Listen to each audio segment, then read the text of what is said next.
Hello everyone, welcome to part 2 of my 2-part series on what Things Fall Apart has to say about masculinity. If you haven't watched part 1 yet, check out the end card on the top right or click the link in the description below. We left off at the end of chapter 13. Okonkwo had accidentally shot and killed a 16-year-old boy, and as punishment, he and his family were exiled for 7 years. Okonkwo and his family go to Mbanta, which is Okonkwo's motherland. He adapts to living there, and his relatives help him get back on his feet. However, he doesn't find joy in work anymore. He's older now, he's slowing down, and starting over takes a toll on him. Things get worse for him when the missionaries arrive. Suddenly, there's this new religion with a strange god and unusual customs, and although it's slow at first, the clansmen start to convert. Not only that, but Nwoye becomes interested in this new faith. It isn't the theological concepts that pique his interests, but the hymn of brothers sitting in darkness and fear. The Christians would sing songs of a sheep who went astray but was saved and brought back into the tender love of the shepherd, and perhaps it was this emphasis on love and forgiveness that spoke to him. It was in direct contrast with how he saw his father, a violent man that punishes harshly and doesn't show love. Mr. Kiyaga, the leader of the new church in Mbanta, is a pacifist that extends his arms to everyone, while Okonkwo is abusive to his family and looks down on anyone that doesn't meet his standard. Now, I don't want to create the idea that the missionaries and Things Fall Apart are perfect saints. They're still a branch of the colonization effort of Britain and would eventually turn cruel. What I want to emphasize is how they offered Nwoye a different conception of what a man could be. Interestingly enough, there's a conversation in chapter 14 where Uchendu, Okonkwo's uncle, essentially holds an intervention to get Okonkwo out of the funk he was in after being exiled. Uchendu talks about the role of the mother, and one of the things he mentions is how when a father beats a child, it seeks sympathy in his mother's hut. Our mothers, he says, are essentially a refuge when times get hard.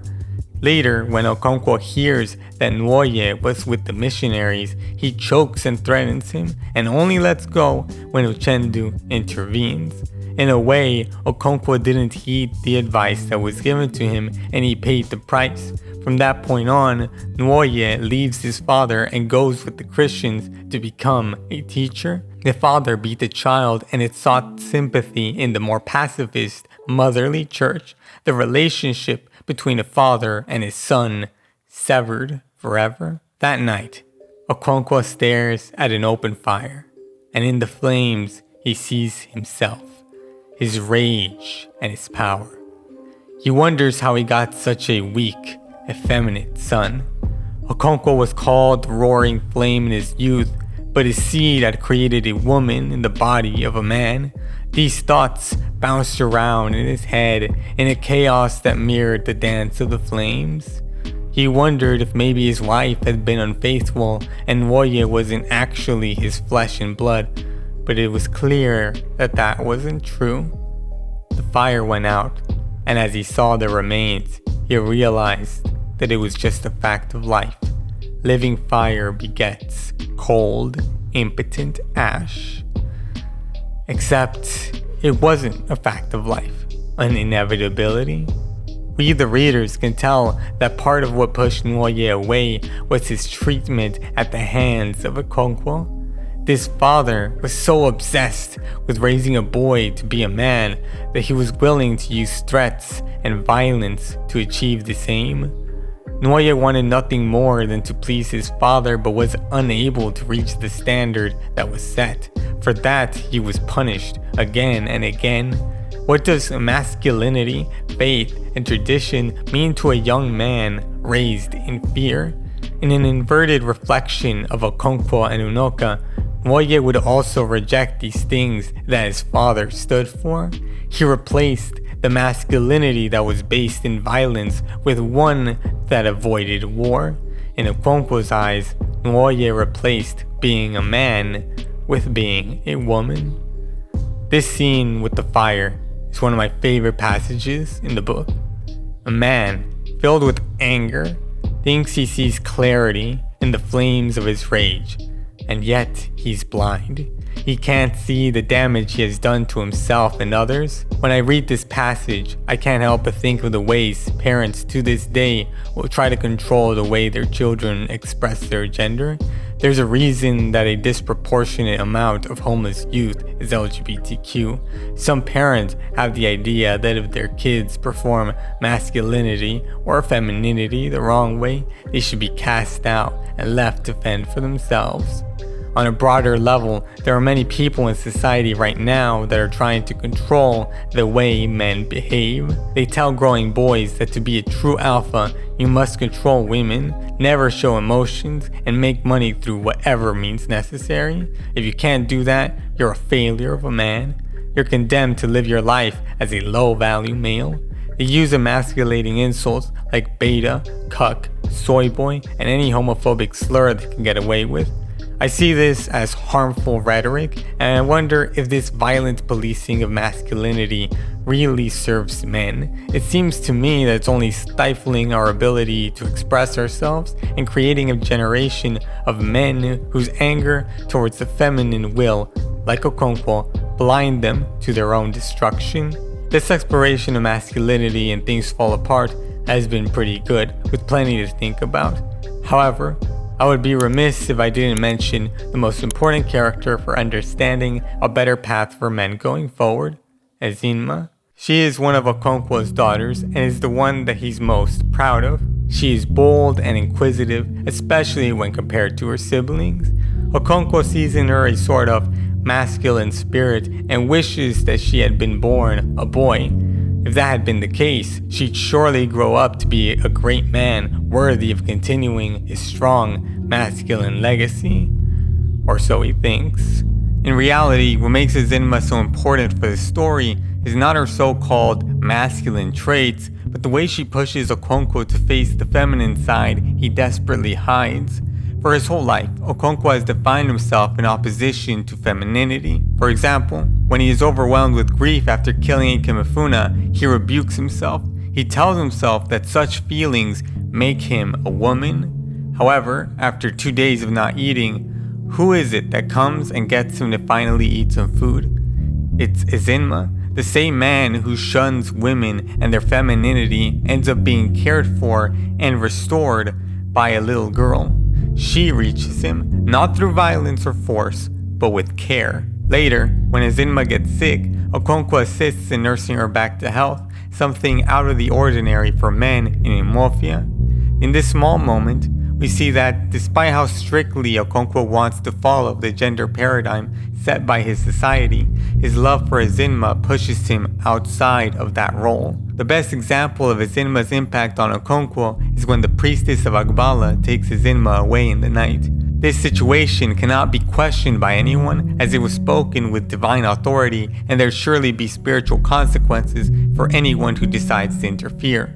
Despite that, Ezinma's mother secretly follows the priestess and waits at the mouth of the cave. After waiting for some time, Okonkwo does too. This is an important decision, as he is placing himself in opposition to religious authority.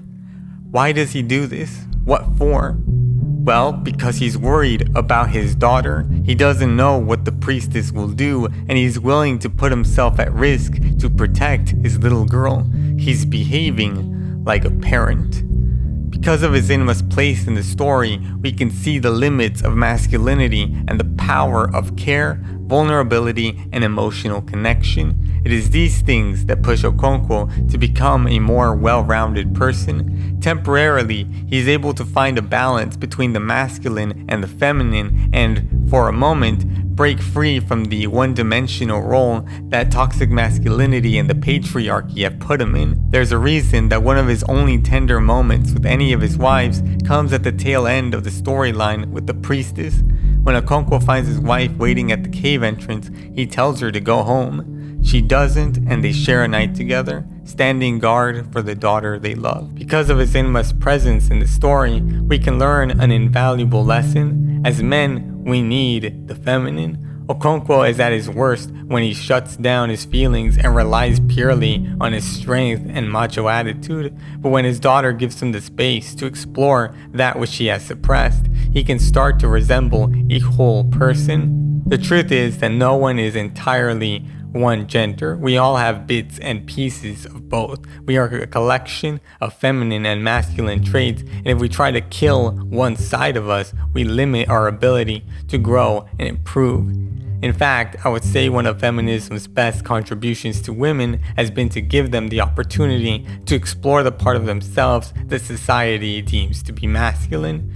Women can now get jobs, pursue higher education, and even dress in more masc styles without their womanhood being called into question.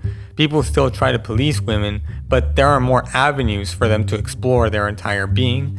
There has not been a similar movement for men. We still feel the pressure of having to be the traditional man, an archetype that has never been realistic for the majority of the male population. In fact, in recent years, there's been a rise in this pressure, mostly from the online conservative movement. It says that we need to be more masculine, more dominating, more sexist. These so-called traditionalists want to turn us back in time to the 50s, but this book, published at the end of that decade, shows us the problems that arise from embracing machismo and shunning women. Just because the novel is set in Nigeria doesn't mean that the lessons it teaches us can't be applied to our lives.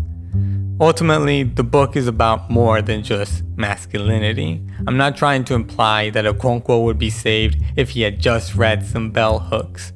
He was also battling against colonialism and the upheaval of his religion and traditions.